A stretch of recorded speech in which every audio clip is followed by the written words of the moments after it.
Joining me now is Congressman Adam Schiff, the chair of the House Intelligence Committee and a member of the January 6th Select Committee, and the author of the book, Midnight in Washington, How We Almost Lost Our Democracy and Still Could.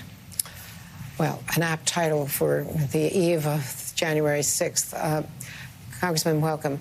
So why does the committee want to talk to Fox News host Sean Hannity, and what do you hope to learn from him?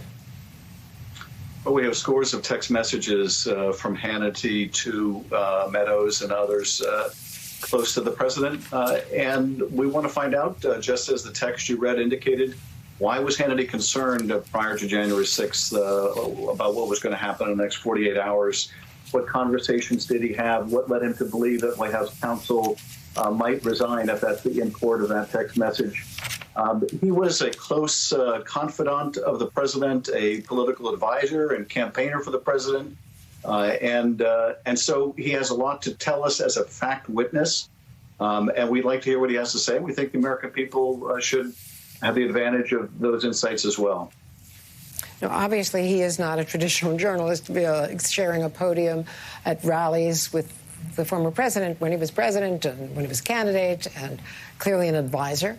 But Jay Sekulow, the counsel for Sean Hannity, said, quote, "We are evaluating the letter from the committee. We remain very concerned about the constitutional implications, especially as it relates to the First Amendment. We will respond as appropriate." So there are real First Amendment issues because on paper he's a member of the media. How do you get around that? Yeah, well, first of all, we've asked him to come in voluntarily, so there's no First Amendment issue with our requesting that he come in and talk to us. He has every right to do so as a journalist or not as a journalist, and we hope that he will.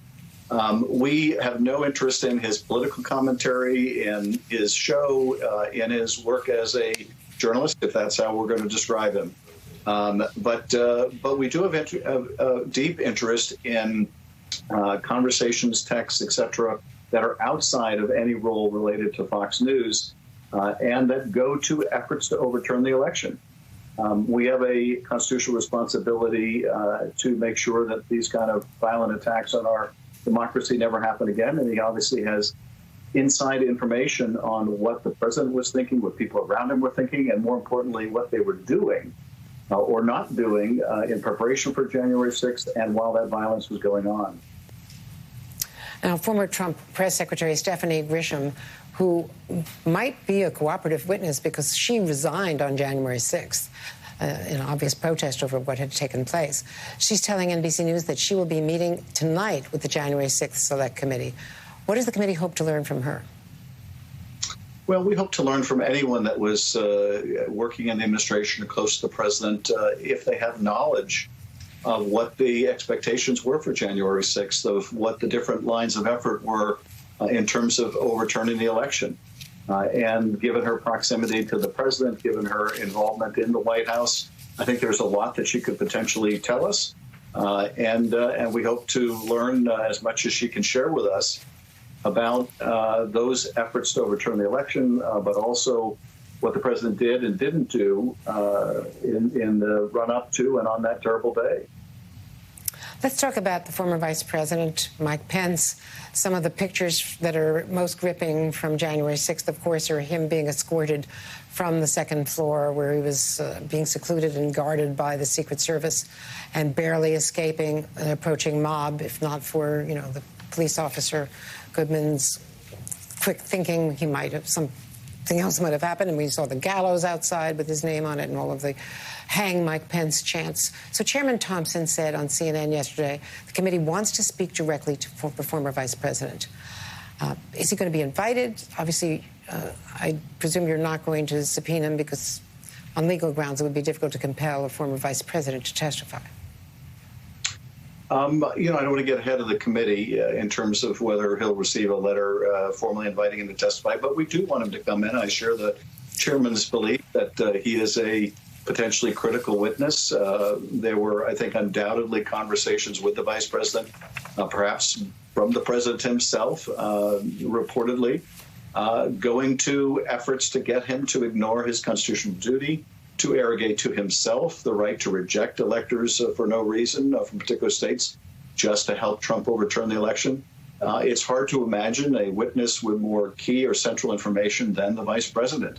And of course, his experiences on that day were harrowing and would be of great interest to the committee. So I think he is very well positioned to share information about that effort to get him to violate the Constitution and bring about essentially a coup. Now, in contrast to his standing up to the president back then on the day, since then his position has, shall we say, evolved. So what is the prospect of actually getting him to come in and cooperate? It's a good question. I don't know. I would hope that he would do his duty and come in if requested and share what information he knows. I think it was certainly, vital that he upheld his constitutional duty on that harrowing day. You're right. His tone certainly has changed. That is true of so many in the Republican Party who condemned what took place on January 6th. Often in very vocal terms. If you look at Mitch McConnell, for example, and his language condemning the president, many of them have walked away from those condemnations. And that's tragic. It means that they did not learn from the terrible destruction that the former president wrought and his big lie wrought, that they continue to promulgate it. But it is what it is. And we would hope, notwithstanding the changed tone of Vice President, that he would be willing to come and meet with us and tell us the full truth.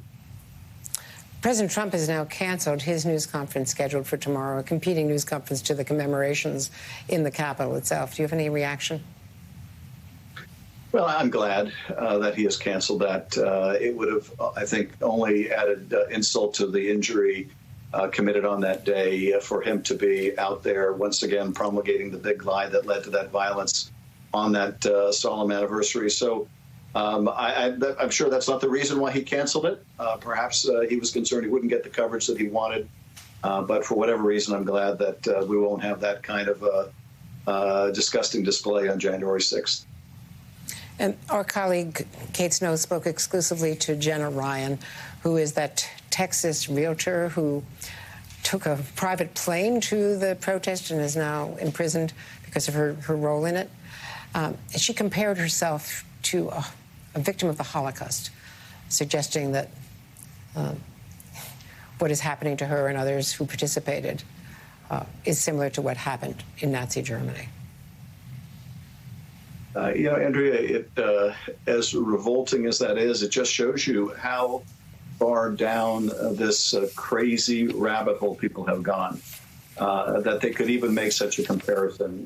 The effort to glorify themselves, but also to compare themselves with people who were rounded up and gassed in a systemic effort to annihilate the Jews and others is just repugnant. Look, the president's call for people to descend on Washington and march on the Capitol brought out all kinds. Tragically, we see the caliber of some of these people in comments like that. And are you satisfied that the Capitol is safe and that the members and the staff are all secure tomorrow? I'm confident the Capitol will be secure tomorrow. What concerns me more, Andrea, is we can defend that building, and we are, but there is a rising level of acceptance among some of the American people for the idea of using political violence now. That was never the case, I think, in this country. And to see that sentiment on the rise, to see death threats not only against members of Congress, but against school board members and city council members, local elections officials, is a really dangerous trend. And that worries me far more, frankly, than any concern I might have about the Capitol building tomorrow. Intelligence Chairman Adam Schiff, thank you very much.